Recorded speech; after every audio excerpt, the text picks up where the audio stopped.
در کوچه میبیام دخترای تاجیک مایکی آستین کرده پرسیدن با وی نکاح میکنه. وی چی گفته مولا نکاح میکنه؟ همون پدر و مادر وی چگونه نکاح گفته شوهر میدید. آخر وقتی که مایکی میکنه مانند روسا باید سیر کفر آمد. برای چی نکاح میکنن ویا؟ نکاح برای مسلمان است. نکاح برای دختر است که وی حجاب اسلامی میپوشد.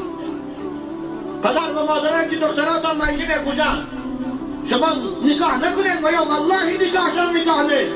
درست وی مسلمان نیست. چون ملا ها را احمق بکنیتان